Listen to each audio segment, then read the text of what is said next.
Sejam todos bem-vindos para o canal Mundo Esotérico, canal aí que aborda informações em relação ao esoterismo, ocultismo, teosofia, espiritualidade, assuntos afins, né? Estamos aí abordando, né, justamente essa temática, né, a respeito das 4 chaves principais, nessas chaves fundamentais que nos darão aí toda uma estrutura de entendimento e de conhecimento mais profunda da linguagem sagrada. E hoje vamos abordar esta 4ª e última chave, né, que é em relação ao simbolismo da linguagem, né? Se você não viu os outros programas, está aqui presente no card acima para verificar aí não só essa temática que estamos aí abordando, mas também outras temáticas interessantes que já foram aí trazidas à baila, né? Então hoje vamos abordar aí esta 4ª chave, que justamente todos esses objetos, né, certas palavras, elas têm aí um próprio significado simbólico especial. Então, muito mais aí do que somente de palavras, né, a própria linguagem sagrada dos iniciados de escolas de mistérios, né, eles trazem aí justamente uma estrutura, né, formada por hierogramas e símbolos, sendo aí o seu significado mais constante, e como também é justamente a doutrina que essa linguagem ela revela em qualquer local do planeta, né? Então essas certas palavras que são usadas como chaves, né, de entendimento, se descobre aí um significado oculto e mais profundo, e essas chaves aí sendo viradas 7 vezes, né, elas revelarão aí 7 camadas da própria sabedoria sagrada. E esse fato aí é referido justamente através de alegorias, né, que estão presentes aí em muitas ocasiões, em que nos mostra aí o caso da fornalha ardente que tinha de ser aquecida aí 7 vezes mais do que de costume, né, em uma descrição aí no livro bíblico de Daniel 3:19, né, antes que os 3 homens, Sidraque, Misaque e Abednego, se fundissem num quarto, como um aspecto do Filho de Deus, né, presente em Daniel 3:25, que é justamente essa fusão do homem mortal para o homem imortal, né? Então, similarmente, nós temos também as muralhas de Jericó, né, que tiveram de ser aí contornadas 7 vezes antes que caíssem, né? Então, nós temos uma rica interpretação oculta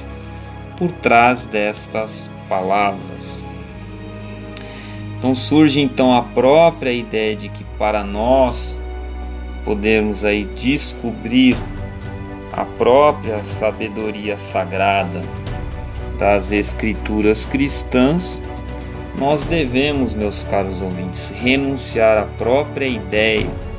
de que elas foram concebidas e escritas inteiramente sob uma única visão, né, em relação aos relatos cronológicos e históricos, né, sendo considerados aí apenas como eventos reais. E a própria narrativa evangélica, ela descreve o progresso de uma alma avançada e elevada pelas fases finais ascendentes da evolução, até que ela seja aí atingida a mais elevada, né, alcançando essa ascensão espiritual. Então esse próprio grande drama que é narrado nas Escrituras, ela é plenamente apreciada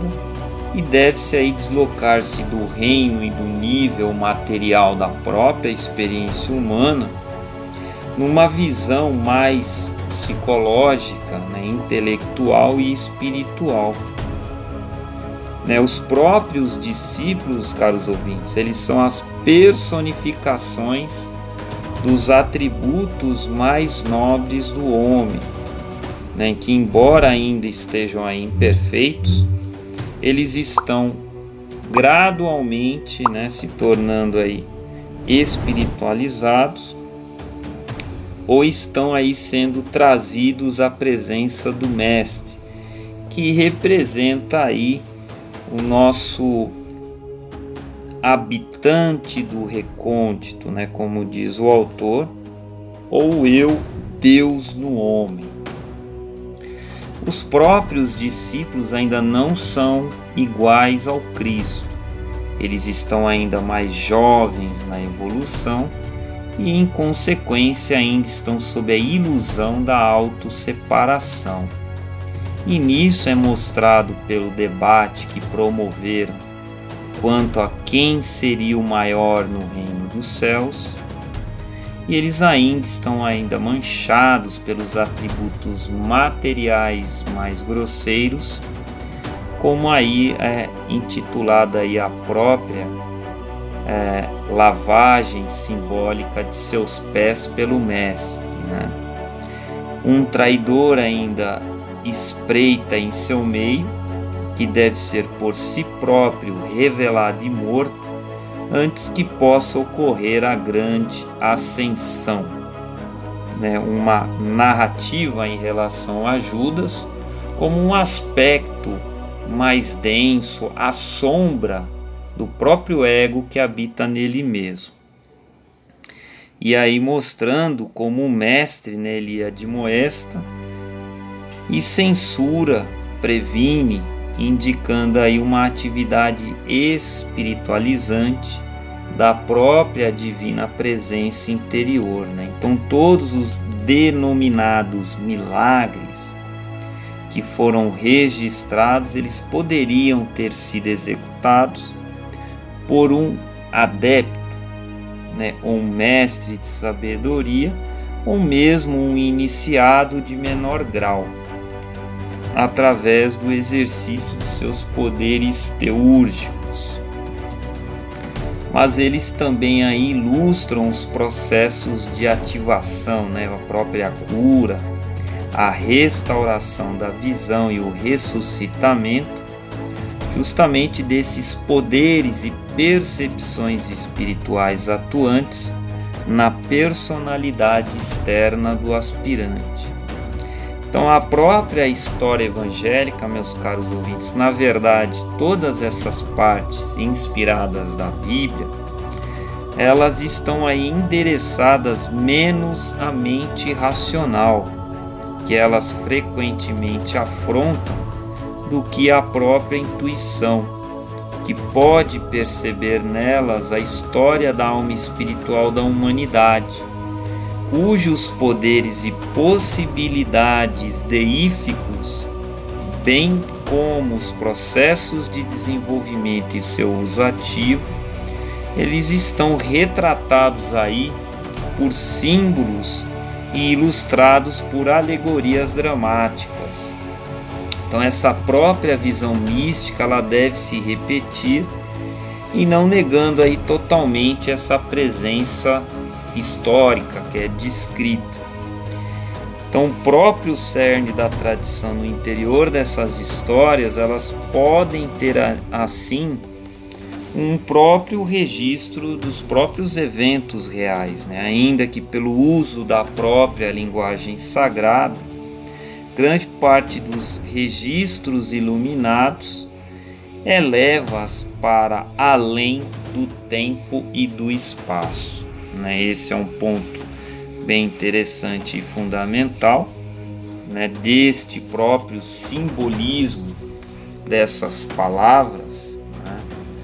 e do seu próprio significado, e que em breve